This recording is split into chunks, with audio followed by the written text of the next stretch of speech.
முதலாவதாக சிந்திக்க இருப்பது எதிர்பாராத மாற்றம் குறித்ததாகும். ஏப்ரல் 1963 திடீரென்று குருதேவரிடம் ஒரு குறிப்பிடத்தக்க மாற்றம் காணப்பட்டது.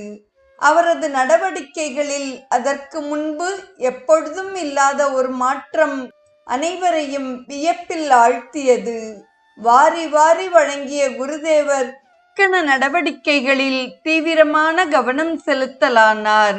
ஆசிரம செலவுகளை பெருமளவுக்கு அவர் குறைத்தார். ஆசிரமவாசிகளின் சிறு தேவைகளில் கூட அவர் சிக்கனத்தை கடைபிடிக்கலானார். அவரது அந்த நடவடிக்கைகளினால் பல மாதங்கள் சுமந்து கிடந்த ஆசிரம கடன்கள் ஒரே மாதத்தில் மிகவும் குறைந்து விட்டன.